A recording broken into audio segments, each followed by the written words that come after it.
sus madres, padres, representantes o responsables. Venezuela amanece con fuerza, Venezuela amanece en unidad, porque la fuerza es la unión. La fuerza es la unión, la fuerza es la unión, te digo. Venga toda Venezuela a organizarse.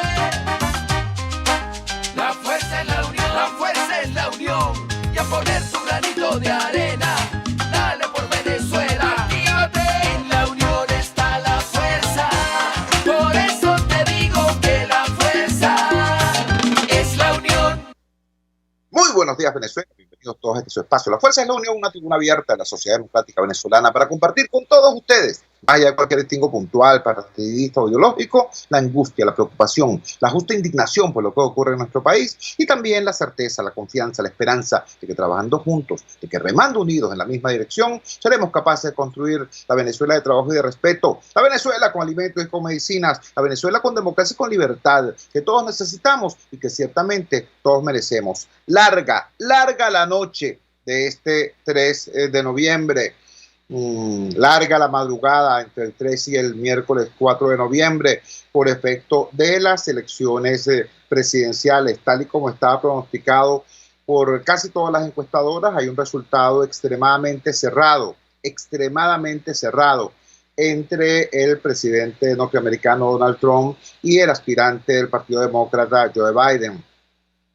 Está ocurriendo lo que algunos ya habían temido y señalado como peligro, como amenaza a la imagen, a la credibilidad de las instituciones democráticas en ese país y incluso como peligro a la convivencia social.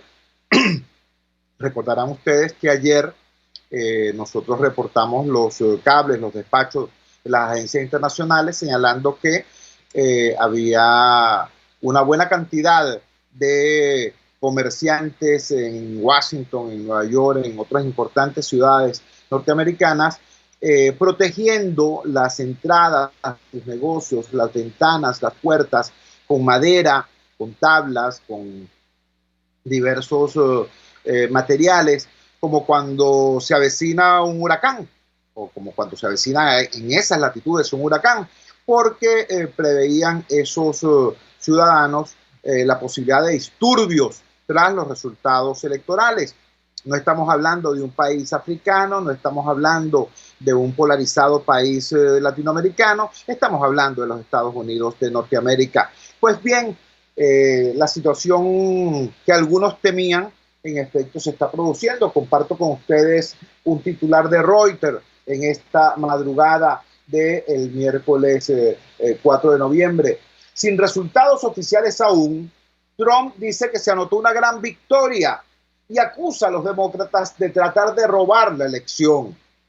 Repito, es un despacho de Reuters sobre reacciones del presidente Trump, es decir, no un candidato cualquiera, sino precisamente quien tiene en sus manos la responsabilidad de dirigir los destinos de ese gran país, el personaje que tiene, entre otras cosas, el manejo del balón nuclear, como lo llaman en Estados Unidos, al maletín desde el cual se puede accesar remotamente a los silos y a los submarinos atómicos. Bueno, ese personaje, sin aún resultados oficiales, proclama haber obtenido una gran victoria y acusa a su contendiente, que está en la oposición, curioso, ¿no?, de pretender un fraude. Dice así el despacho: el presidente de Estados Unidos, el republicano Donald Trump, predijo en un tuit en la madrugada del miércoles que ganará un segundo mandato de 4 años y acusó a los demócratas de intentar robarle la elección sin ofrecer ninguna prueba. Estamos con una ventaja grande, pero están intentando robarse la elección. Nunca dejaremos que lo hagan, tuiteó Trump, añadiendo una gran victoria para la reelección. Sus tweets se publicaron inmediatamente después de una declaración del candidato presidencial demócrata Joe Biden, quien dijo que era optimista sobre sus posibilidades de ganar. Este es el despacho de Reuters sobre esta reacción del presidente Donald Trump. Por supuesto, este tono, estas declaraciones que están no solamente fuera de la normativa electoral, sino incluso también fuera del sentido común, generó reacción en los medios de comunicación y concretamente en las redes sociales. Tenemos este otro titular de la agencia Reuters también. Twitter y Facebook ponen advertencias a publicaciones de Trump sobre la elección. Como ustedes saben, ha habido un largo contencioso, una larga confrontación entre el presidente Donald Trump y las redes sociales y concretamente sobre Twitter, porque esta red ha afirmado que en ocasiones los despachos del presidente o los mensajes, los tweets emitidos por el presidente Trump son inciertos, son engañosos y provocan situaciones de crispación, de tensión. Eso ha generado confrontaciones en el pasado y hoy tenemos este titular. El despacho dice así: Twitter y Facebook pusieron advertencias en la madrugada del miércoles sobre comentarios del mandatario estadounidense Donald Trump acerca de la elección presidencial, que marcha muy ajustada como para declarar a un ganador. Twitter indicó que un tweet de Trump en el que acusó un intento demócrata de tratar de robar la elección era potencialmente engañoso. Sobre una publicación de Trump que decía: estamos con una ventaja grande. La red social dijo que los resultados finales podrían ser diferentes de los recuentos iniciales de votos, ya que el conteo de papeletas continuará durante días o semanas. Colocamos una advertencia sobre un tweet de Donald Trump por hacer un comentario potencialmente engañoso sobre la elección, dijo Twitter a primera hora de hoy miércoles. Repito entonces, quien tiene esta conducta no es un competidor cualquiera. Quien tiene esta conducta es el presidente de los Estados Unidos. Otros despachos sobre el mismo tema, ahora en relación al aspirante Joe Biden. Nos dice la agencia EFE. Biden dice que es optimista y espera confirmar su victoria en los próximos días. Este despacho de la agencia EFE dice exactamente lo siguiente: el candidato demócrata a la presidencia de los Estados Unidos, Joe Biden, pidió mantener la fe y se mostró optimista pese a los resultados poco después de la medianoche. No dejan claro si se impondrá al presidente Donald Trump. En un encuentro con simpatizantes en el exterior del Chase Center de Wilmington, Delaware, señaló que es optimista sobre poder ganar Wisconsin y Michigan, aunque puede llevar tiempo declarar su victoria, sobre todo por los retrasos en Pensilvania. Estos son algunos comentarios del aspirante demócrata Joe Biden, quien mantiene el tono cauteloso, por así decirlo. Como vieron ustedes, no proclama victoria, no canta victoria, sino que habla sobre las posibilidades de desarrollo del conteo de votos. Algo similar nos dice Infobae. Biden dice que puede que no se conozcan los resultados de la elección hasta la mañana del miércoles o después, hasta la mañana del día de hoy o después. Repito, vean el tono cauteloso del señor Biden en comparación con la postura, digamos, audaz, para no buscar otro adjetivo, del señor Trump. Lo cierto es que a estas alturas del partido, a estas alturas de la larga madrugada entre el 3 y el 4 de noviembre, el panorama es el que algunos habían previsto, un resultado muy ajustado. La posibilidad de que el presidente Trump, en su estilo incendiario, por utilizar algún tipo de calificativo, haga o está haciendo ya declaraciones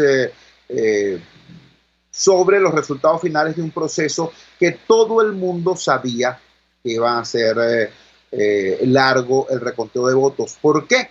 Porque en Estados Unidos el voto por correo es un derecho que ha sido ejercido durante largo tiempo. Y en estas condiciones de pandemia, ese derecho al voto por correo fue ejercido por muchísimos más estadounidenses que nunca antes en la historia. Se contabilizaban de acuerdo a despachos de las agencias de prensa internacionales para el día de ayer, más de 90 millones de votos por correo.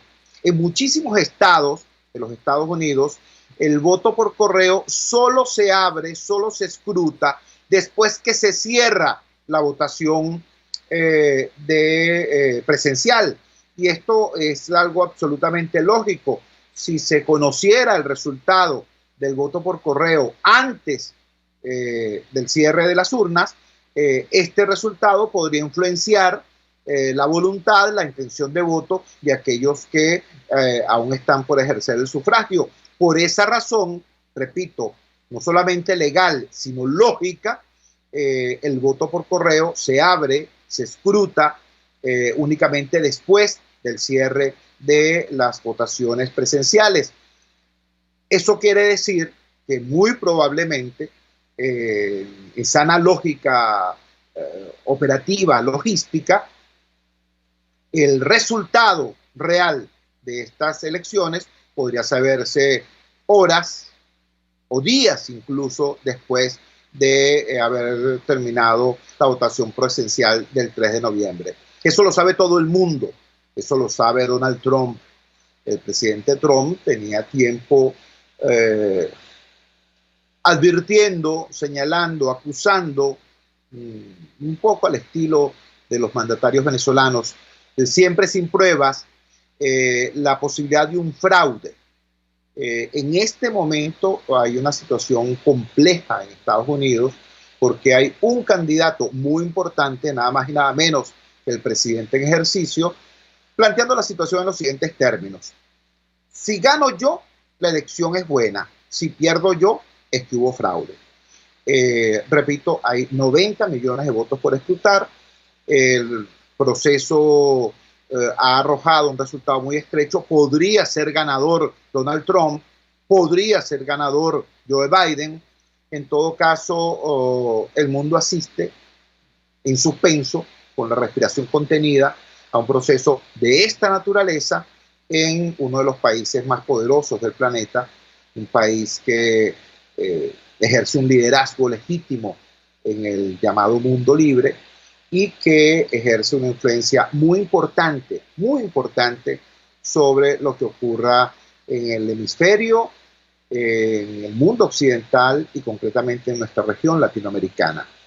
Recordemos que el tema latinoamericano, concretamente el tema cubano y el tema venezolano, fueron banderas durante la campaña electoral y precisamente gracias al manejo que de ese tema hizo la campaña de Donald Trump, obtuvo una victoria en el estado de la Florida. Así que este proceso nos afecta, nos impacta de manera importante.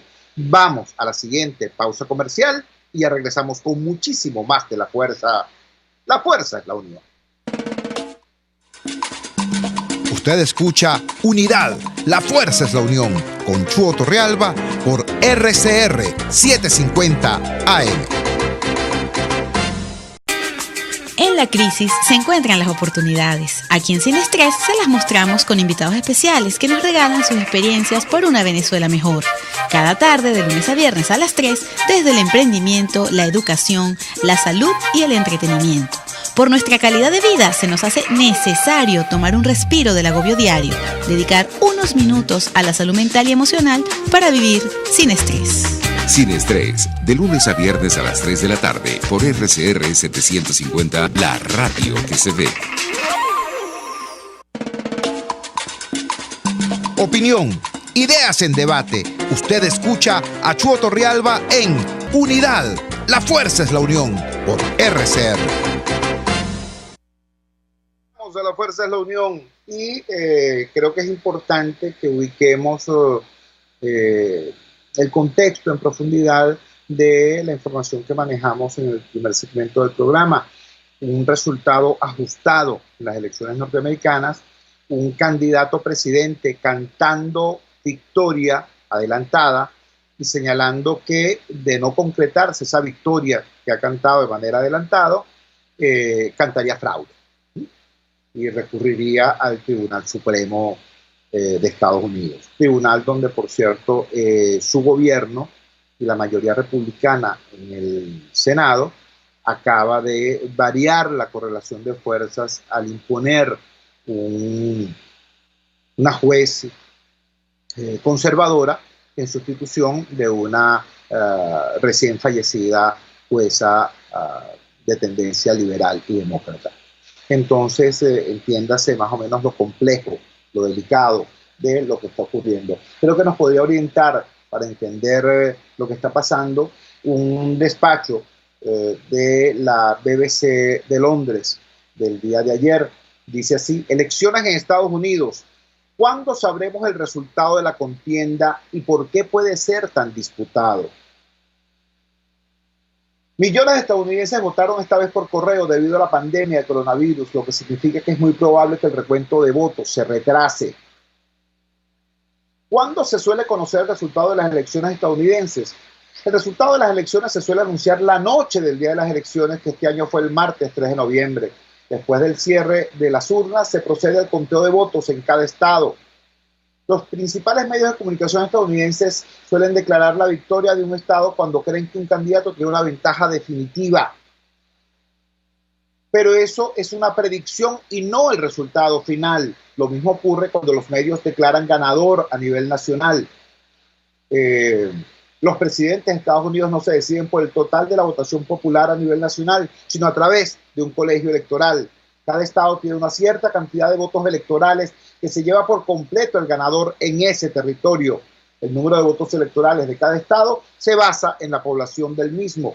Para ganar la Casa Blanca se necesitan 270 de un total de 538 votos electorales. Durante los comicios anteriores era común que en algunos estados limitaran el voto por correo, restringiéndolo a personas mayores de 65 años, aquellos que sufrían alguna enfermedad o que se encontraban fuera de ese estado. Pero en esta ocasión, debido a la pandemia, esta modalidad está ampliamente permitida en la mayoría de los estados. En las últimas elecciones presidenciales, casi una cuarta parte de los votos se emitieron por correo. En 2020, según el proyecto de elecciones de Estados Unidos, hasta este 2 de noviembre, más de 97 millones de estadounidenses, repito, más de 97 millones de estadounidenses habían votado anticipadamente, ya sea por correo o en persona. Esto ya es más que el número total de votos anticipados emitidos en las elecciones del año 2016. De estos votos, un poco más de 62 millones se emitieron usando el servicio postal. Sin embargo, el servicio postal de Estados Unidos, el responsable de entregar las boletas postales, está experimentando recortes presupuestarios. El presidente Trump impidió que se disponga de fondos adicionales en medio de preocupaciones por si el organismo podría hacer frente al volumen de papeletas enviadas o si habría mayores retrasos. ¿Cómo se contabilizan los votos por correo? Los votos por correo suelen tardar más en contabilizarse por razones obvias. Los diferentes estados tienen diferentes reglas sobre cómo y cuándo hacerlo. La mayoría de los estados solo contarán las boletas postales recibidas antes del cierre de las urnas, pero algunos estados, como California, aceptarán votos siempre que sean enviados el día de las elecciones, incluso si llegan semanas después. Esto tiene una lógica funcional. La persona envía su voto el propio 3 de noviembre, que es el día de las elecciones, mas no es culpa o responsabilidad del votante si el servicio postal hace que ese voto llegue no el mismo día, sino al día siguiente o la semana siguiente. Ese es el origen de esta precisión que nos hace la BBC de Londres. El conteo de las boletas postales toma más tiempo porque cada voto debe tener una firma que se corresponda con la firma de la tarjeta de registro del votante. Otro aspecto que retrasa el proceso es el momento en que se empiezan a contar esos votos. Algunos estados, como Florida, por ejemplo, comenzaron a contar las boletas enviadas por correo antes del día de las elecciones, pero ese no es el caso de la mayoría de los estados, que esperarán hasta el cierre de las urnas. En 2016, el total de votos tardó más de un mes en escrutarse. La entonces candidata demócrata Hillary Clinton llegó a ampliar su ventaja en el voto popular a nivel nacional, pero Trump ya había ganado los suficientes estados como para asegurarse la presidencia. Bueno, este es el panorama que nos pinta la BBC de Londres desde el punto de vista técnico, desde el punto de vista funcional, a propósito de cómo y por qué los resultados de esta elección, los resultados totales, los resultados definitivos, podrían ciertamente tardarse, independientemente de que el presidente Donald Trump esté cantando victoria o no. Esto, repito, es la explicación funcional, la explicación técnica. Llama mucho la atención que sabiendo la sociedad norteamericana y el Estado norteamericano que en estas elecciones el papel del voto por correo iba a ser muy importante, que en las condiciones de la pandemia o las condiciones impuestas por la pandemia, una importante cantidad de norteamericanos iban a utilizar la modalidad de voto por correo. Ya vimos cómo en este despacho se nos informó que el servicio postal dio cuenta del voto por correo de casi 97 millones de norteamericanos. Casi 100 millones de norteamericanos votaron por correo. Eso era previsible. Por eso es extremadamente llamativo cómo la administración del presidente Donald Trump negó recursos adicionales para fortalecer el servicio postal. Esta es una estrategia que estaba cantada desde hace tiempo. No fortalecer el servicio postal para entonces promover el que hubiese algún tipo de falla de funcionamiento o de irregularidad y entonces poder cantar fraude, como de hecho ya está pasando. Este es el tema desde el punto de vista técnico. Ahora veamos las implicaciones políticas de esta situación. Una primera aproximación nos la da el diario El País de Madrid. El País de Madrid titula de esta manera: Estados Unidos se asoma al abismo con un escrutinio ajustado y la amenaza de Trump de recurrir al Tribunal Supremo. Trump acusa a los demócratas de tratar de robar las elecciones y Biden se muestra optimista sobre el resultado final. Dice así la nota firmada desde Washington por Amanda Mars. Las elecciones presidenciales de Estados Unidos llevan camino de desembocar en una grave crisis institucional. Sobre las 2:30 de la madrugada, hora de Washington, Donald Trump se ha arrogado una victoria que no existe aún en las urnas y ha amenazado con judicializar el proceso si no se para el recuento de los votos por correo, que le pueden señalar como perdedor. Gravísimo. La foto es muy confusa. En estas elecciones tan anómalas, marcadas por la pandemia y por un aluvión de voto anticipado y por correo, el recuento puede demorarse y dejar esta noche una imagen distinta de la definitiva. Trump, que es el marcador para si ahora mismo sería vencedor, acusó a los demócratas de tratar de robar la elección, confesando así inquietud por el resultado, mientras que Biden se mostró optimista con el desenlace, pero pidió paciencia. Gane o pierda, el republicano ha demostrado ya esta noche que no es un accidente político y un mero ejemplar más de la ola populista que ha sacudido al mundo. Los primeros resultados de las elecciones presidenciales estadounidenses reflejan una batalla muy ajustada con el demócrata Joe Biden y dejan en el aire la presidencia más poderosa de Occidente. El republicano ha amarrado todos los feudos conservadores y ha pasado hasta ahora una noche mejor de lo que se podía esperar a juzgar por los sondeos y que refleja la conexión que mantiene con las bases republicanas. Gana en el crucial estado de Florida con el 94% del voto escrutado, con una diferencia de 3.4 puntos, mucho más holgada que hace 4 años, 1.2 puntos sobre Hillary Clinton. Y de momento no ha cedido 2 de los territorios en los que el demócrata Joe Biden podía dar la sorpresa: Ohio, ya confirmado, y Carolina del Norte. Aún así, el vicepresidente de la era Obama, Joe Biden, se acerca a la victoria en Arizona, ganada por Trump en 2016, y tiene opciones de hacerse con 3 territorios pendulares del cinturón industrial, Michigan, Wisconsin y Pensilvania, que resultaron clave hace 4 años y ahora le pueden aupar a la presidencia. Las primeras proyecciones de resultados, con todo, dejan claro que no ha habido una gran ola demócrata en las urnas y que el magnetismo del histriónico empresario Donald Trump, su olfato para movilizar a los votantes y hablarles de lo que les importa, ha vuelto a ser subestimado por los sondeos y encuestas de opinión. Ahora vienen días de vértigo, dice el reportaje de El País de Madrid. Trump, que llevaba semanas agitando el fantasma del fraude, declaró la guerra al proceso durante una comparecencia en la Casa Blanca. Nos preparamos para ganar estas elecciones, dijo, y de hecho las tenemos ganadas, aseguró.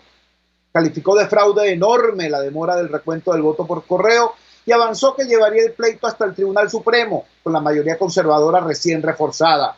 Vamos a llevarlo al Supremo. Queremos que todas las votaciones paren. No queremos que encuentren ningún voto a las 4 de la mañana. Es un momento muy triste, dijo. Ganaremos esto. En mi opinión, ya hemos ganado. Quiero dar las gracias a quienes nos han apoyado, recalcó Donald Trump. Todas las miradas están puestas en Pensilvania, un premio gordo de 12 millones de habitantes que ha recibido tal aluvión del voto anticipado y por correo que puede demorarse hasta el viernes en terminar el recuento.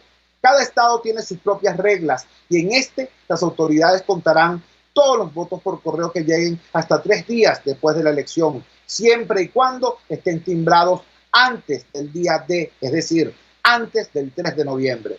Su fiscal general, Josh Shapiro, publicó un mensaje a las 12:30 de la noche en Twitter animando a la gente a irse a dormir. Como hemos dicho durante meses, esta elección habrá terminado cuando todos los votos se hayan contado. Mantengan la calma, añadió el fiscal. Muy difícil eso en la Casa Blanca, donde Trump seguía el recuento, o en Wilmington, Delaware, ciudad de Biden. El republicano ya había indicado a medianoche que pensaba discutir los resultados si perdía.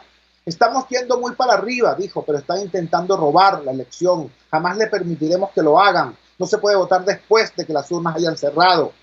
Escribió en su cuenta de Twitter un mensaje que la plataforma señalizó como potencialmente engañoso.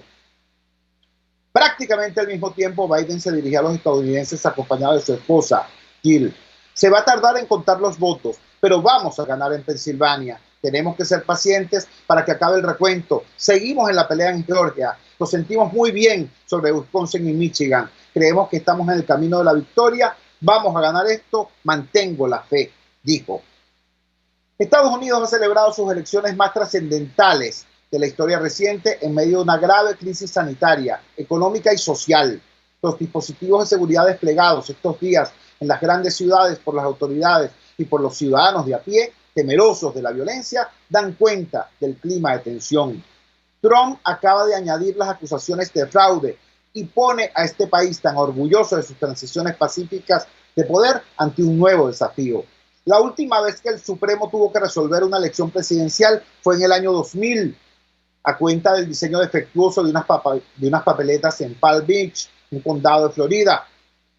George W. Bush fue declarado vencedor frente a Al Gore. Este caso resulta muy distinto. No hay ninguna incidencia concreta que Trump denuncie, sino el hecho de que se le cuenten todos los votos hasta días después de la elección. Esta, repito, es la reflexión editorial del diario El País sobre la circunstancia técnica señalada anteriormente por la BBC de Londres. El análisis de la BBC da cuenta de cómo en términos logísticos, en términos prácticos, era absolutamente previsible que el resultado final de esta elección no se conociera en la madrugada en la noche del 3 de noviembre o en la madrugada del 4, por cuanto el voto anticipado y el voto por correo tenía unas dimensiones nunca vistas en Estados Unidos debido a la incidencia de la pandemia. Eso lo sabía todo el mundo. De hecho, el Servicio Postal da cuenta de 97 millones de norteamericanos usando el voto por correo o el voto anticipado. A pesar de eso, el presidente Trump, en su estilo que las agencias internacionales califican de histriónico, para no poner otro adjetivo, canta fraude si no gana. El candidato demócrata dice mantener la fe en un resultado positivo para sus aspiraciones y llama a la calma y a la paciencia. ¿Qué ocurrirá en las próximas horas? ¿Qué ocurrirá en los próximos días? Será algo que afectará no solo a la sociedad norteamericana, sino a buena parte de las personas que en el mundo confían en la democracia como mecanismo para la resolución de los conflictos, para la resolución de los problemas y para dar legitimidad al poder. Es muy grave lo que está ocurriendo. Vamos a la siguiente pausa comercial y ya regresamos con muchísimo más de La Fuerza. La Fuerza es la unión. Les estamos presentando Unidad. La Fuerza es la unión. Solo por RCR 750 AM. Puedes seguirnos en nuestras redes sociales. En Twitter, @RCR750. La radio que se ve. Una palabra bien dicha y en el momento oportuno puede hacer la diferencia. Palabras sueltas pueden no significar nada, pero juntas pueden mover el mundo. Palabras más o menos me estás dejando. Descúbralas junto a una periodista intrépida, incisiva y audaz, María Alejandra Trujillo en Palabras más, palabras más, palabras menos. Palabras más, palabras menos. De lunes a viernes, a partir de las 7 de la mañana, por RCR 750 AM. Palabras más, palabras más, palabras menos.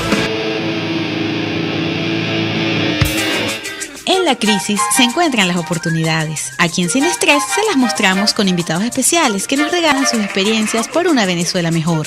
Cada tarde, de lunes a viernes a las 3, desde el emprendimiento, la educación, la salud y el entretenimiento. Por nuestra calidad de vida se nos hace necesario tomar un respiro del agobio diario, dedicar unos minutos a la salud mental y emocional para vivir sin estrés. Sin Estrés, de lunes a viernes a las 3 de la tarde, por RCR 750, la radio que se ve. RCR 750 AM.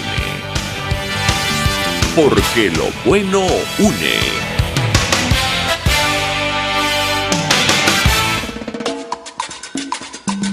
Les estamos presentando Unidad.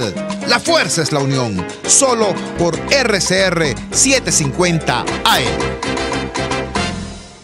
Regresamos a La Fuerza es la Unión. Ustedes saben, La Fuerza de la Unión es un espacio patrocinado por Frigorífico GNIS, el placer de la carne, ubicado en la planta baja del Mercado Municipal de Chacao. Leyendo algunos de los mensajes que nos transmiten a través de la red social Instagram, veo a un oyente que se identifica como Transforma tu Vida y nos dice, mientras todo eso pasa en Estados Unidos, acá hemos sufrido cualquier cantidad de bajones y apagones en el servicio eléctrico. Es cierto, es cierto. Hemos dedicado estos 2 segmentos iniciales del programa a informar sobre el estado del proceso electoral en Estados Unidos por las obvias razones ya comentadas. La incidencia de la realidad política de Estados Unidos sobre todo lo que ocurra en Occidente, concretamente en nuestro hemisferio y específicamente en nuestra región, es muy grande, sobre todo habiendo sido el tema venezolano y el tema cubano banderas importantes en la campaña, el transcurso de la campaña electoral norteamericana. Pero hay que colocar la lupa también en lo que ocurre en nuestro país. Yo lamento profundamente lo ocurrido ayer en Venezuela a propósito del tema electoral y en general, ¿cómo decirlo? Bueno, ¿cómo decirlo? No, hay que decirlo de frente. El régimen tiene una decisión política que es aparentar normalidad para dar un marco potable a las elecciones del próximo 6 de diciembre. Entonces se toman medidas como la reapertura de los templos, el anuncio del inicio del béisbol profesional a partir del 15 de noviembre, que por supuesto no se trata de estar en contra o a favor en forma automática de lo que diga el régimen. Se trata sí de decir, ok, vas a abrir los templos y cuáles son las medidas de bioseguridad y cuál es el apoyo a los templos para que esas medidas de bioseguridad en efecto puedan cumplirse. La Conferencia Episcopal Venezolana fue clara, Y dijo, no, las iglesias se abren cuando lo decidan la conferencia episcopal, no cuando lo decida Maduro. Otro tanto ocurre con este tema del béisbol profesional. ¿Cómo es que tú vas a garantizar que el aforo se llene solamente 30%? ¿Quién va a garantizar estar en el estadio en un Caracas Magallanes con mascarillas puestas? ¿Cómo es que nadie va a gritar aupando a su equipo o a su jugador favorito en una contienda de esta naturaleza en el estadio? O sea, cosas que son sencillamente inmanejables. Bueno, a todo esto se agrega lo que ocurrió ayer en el arranque de la campaña electoral. Una agencia internacional como EFE nos dice: oficialismo en Venezuela inicia la campaña electoral, entre comillas, desafiando al COVID y a la oposición. Ese es el titular de la agencia EFE. Sin embargo, creo que es bastante más gráfico, más poderoso en su señalamiento de qué fue lo que ocurrió, el titular del diario Tal Cual. Chavismo monta Corona Party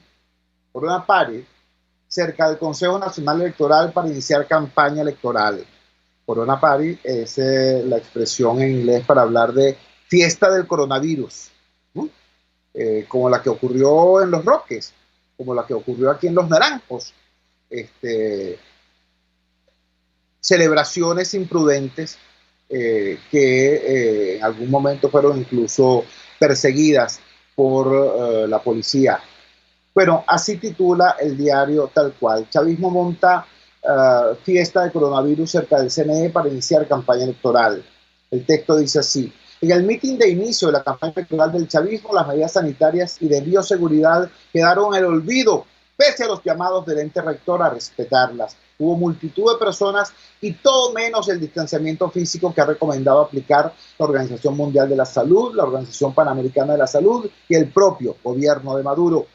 Con aglomeraciones en medio de la pandemia por COVID-19, el Partido Socialista Unido de Venezuela arrancó el periodo de campaña electoral de cara a los comicios parlamentarios convocados para el 6 de diciembre por el Consejo Nacional Electoral, designado por el Tribunal Supremo de Justicia.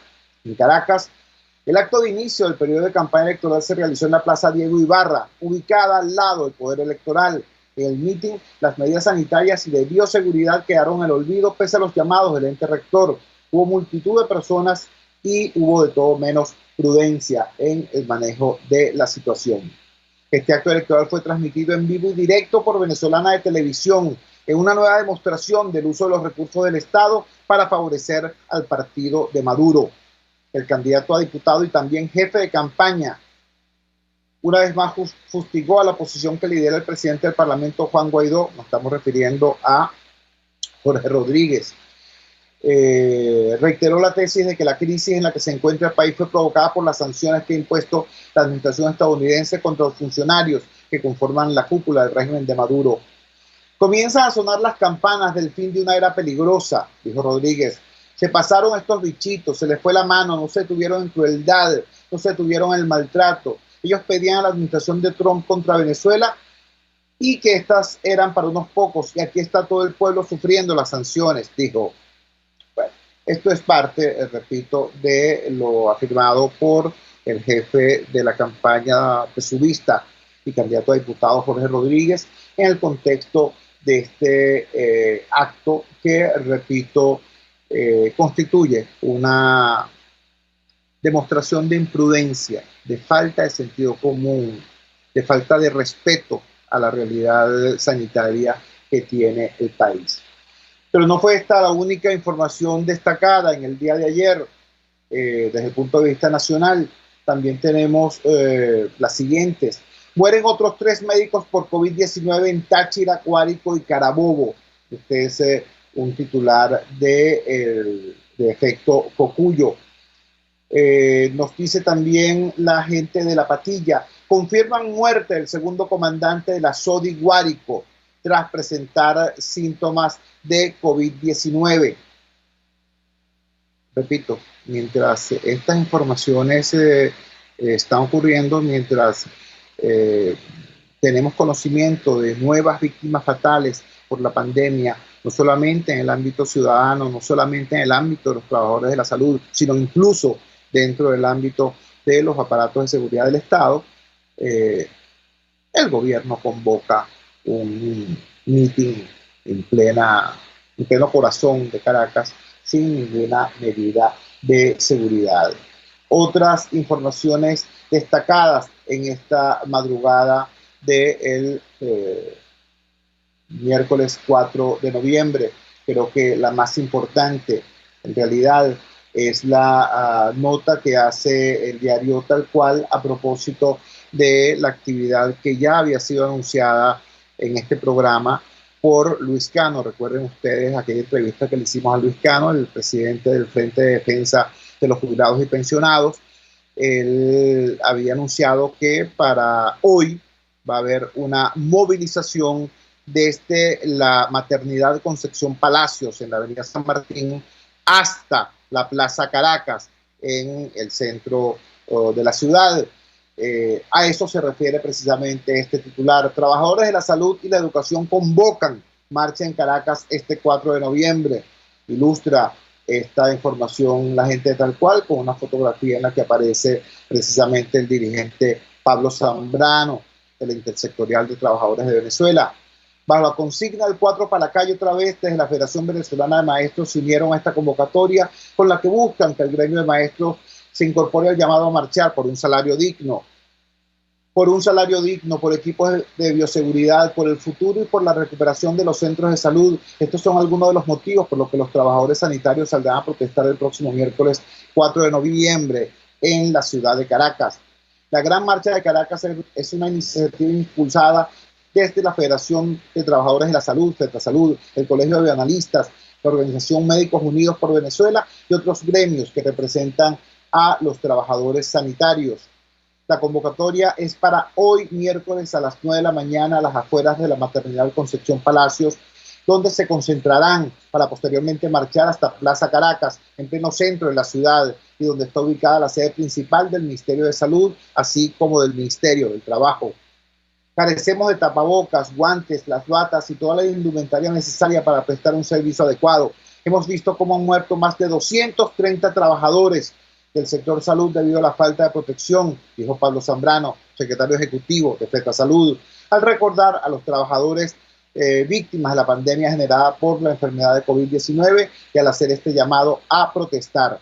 Además, aseguró que el personal que hoy sigue laborando dentro de los hospitales lo hace por vocación, advirtiendo que el salario no les alcanza ni siquiera para costear sus necesidades más básicas para brindar bienestar a su familia y permitirles una vida digna. Es por esto que invitó a otros sectores a unirse a este reclamo que consideró pacífico y necesario. Sobre este tema de cómo la marcha, si bien es una iniciativa de los trabajadores de la salud y de la educación, no es privativa de esto, sino que está abierta a la participación de todos los demás sectores. Debo recordar el llamado hecho por los jubilados y los pensionados. También debo destacar y recalcar la manera como diversas organizaciones no gubernamentales, entre otras el movimiento Dale Letra, el movimiento Las Piloneras, muchas otras organizaciones como el Radar de los Barrios han anunciado también su disposición a apoyar, participar, respaldar esta iniciativa. Repito entonces, la convocatoria hecha por maestros y enfermeras es para trabajadores de la salud en general, es para las 9 de la mañana en la maternidad de Concepción Palacios, para de allí partir hacia la Plaza Caracas, justamente en el espacio que está frente a los Ministerios de Salud y Ministerio del Trabajo. Vamos a la siguiente pausa comercial y ya regresamos con muchísimo más de La Fuerza. La Fuerza es la Unión. Les estamos presentando Unidad. La Fuerza es la Unión. Solo por RCR 750 AM. Puedes seguirnos en nuestras redes sociales. En Twitter, @RCR750. La radio que se ve. Mis amigos, quiero hablarles de Dilab Biodiagnóstica, un nuevo laboratorio clínico con un concepto original. Además de estar dotado con los equipos de la más reciente tecnología y el personal de más alta calificación, Vilap Biodiagnóstica te ofrece ambiente y trato amables y los precios más económicos en todos tus exámenes de laboratorio. Pide tu cita en el 0212-945-5788. Vilap Biodiagnóstica. Precisión y confianza en laboratorio clínico. Antes de empezar el día, entérese de lo que acontece en el país junto a Pedro García Otero en Titulares de la Mañana. De lunes a viernes a las 6:30 de la mañana. Acompáñelo y empiece su día bien informado. Titulares de la Mañana con Pedro García Otero. Solo por RCR 750 AM. Porque lo bueno une. Ellos sí que no saben nada. Y así nos va. El espacio donde se tocan los temas más candentes de interés político y nacional. Y así nos va. En este programa, la picardía y el humor inteligente son los protagonistas. Pura cabilla. Lara y Hernández descosen y revelan los secretos más oscuros del acontecer político. Y así nos va. De lunes a viernes a las 4 de la tarde. Por RCR 750 AM. RCR 750 AM. Porque lo bueno une.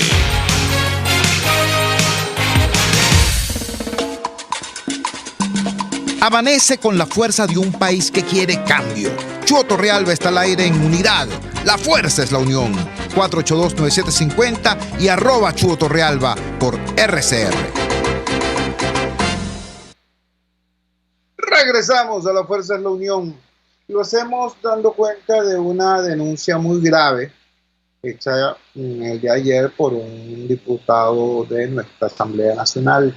El diputado Carlos Valero, dirigente del Partido Un Nuevo Tiempo, denunció este martes que el Partido Socialista Unido de Venezuela violó los principios de neutralidad e imparcialidad en la ayuda internacional al utilizar recursos de la ayuda solidaria, de la ayuda internacional a nuestro país en campaña electoral. Mostró imágenes, mostró fotografías de presuntos candidatos del PSUV haciendo campaña, entregando bienes, entregando objetos en bolsas de la UNICEF, de la Organización de las Naciones Unidas para la Infancia. Esto ciertamente es muy grave, muy grave.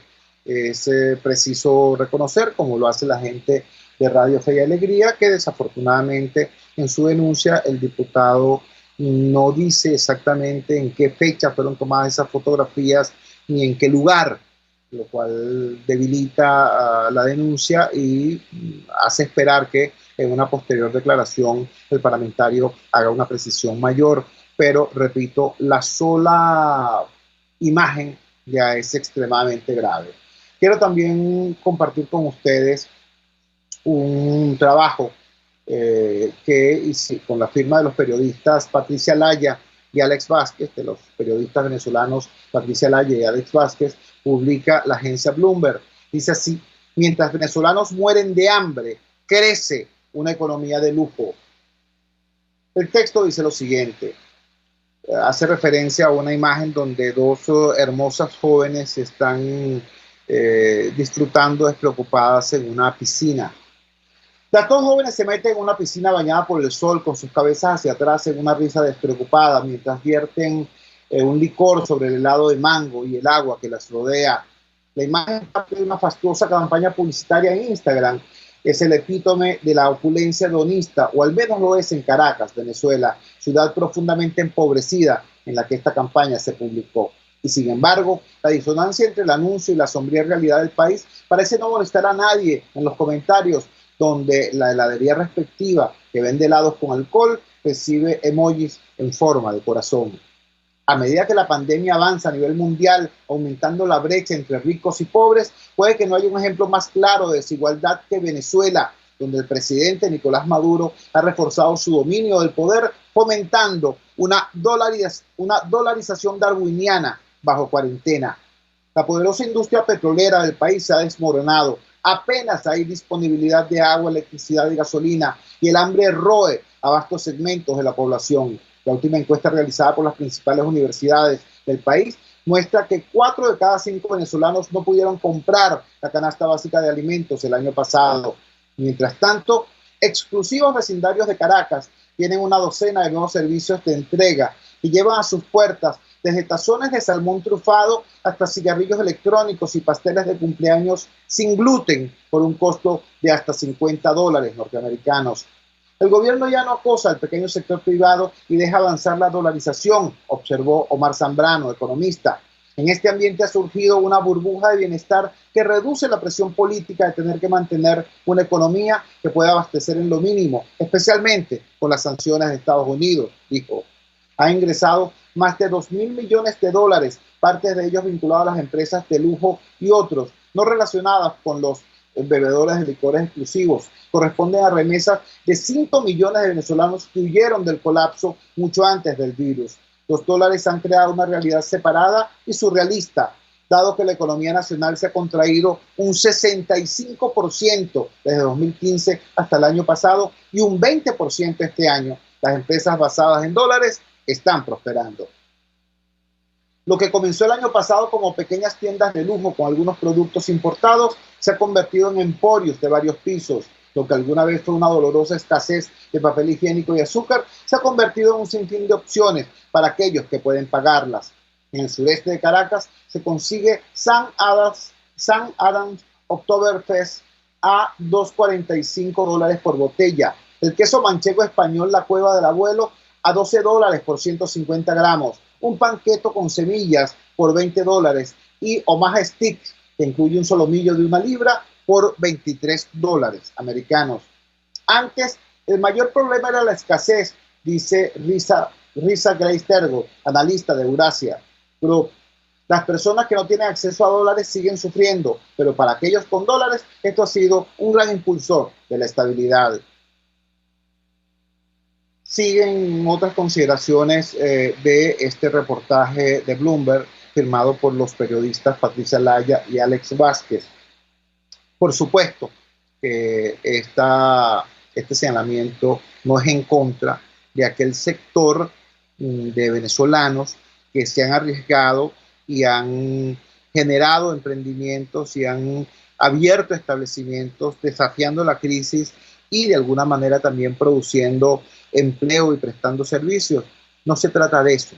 Se trata de que este esquema impuesto por el gobierno hace que ese tipo de iniciativas esté al acceso únicamente de un sector muy pequeño de la población, mientras que una amplia mayoría no solamente no tiene acceso, sino que jamás lo tendrá si no se varían estas condiciones. Repito, no se trata de cuestionar a quienes han tenido estas iniciativas, se trata de enfrentar a quienes mantienen un esquema de dolarización darwiniana, es decir, que permite que algunos sobrevivan e incluso vivan bien en dólares y en euros, mientras que la inmensa mayoría del país padece en bolívares. Trabajamos para ustedes en la dirección general de la emisora, Jaime Nestares, al frente de los controles estuvo Néstor Tobar, habló para ustedes este su amigo, comunicador popular, activista social, ciudadano en lucha por la democracia y por la libertad, Jesús Chuo Torrealba. Ahora más que nunca, fuerza Venezuela, porque la fuerza es la unión. La fuerza de la unión fue una presentación de Frigoríficos N&S, el placer de la carne, ubicado en la planta baja del mercado municipal de Chacao. Muy buenos días, hasta mañana. RCR presentó Unidad, la fuerza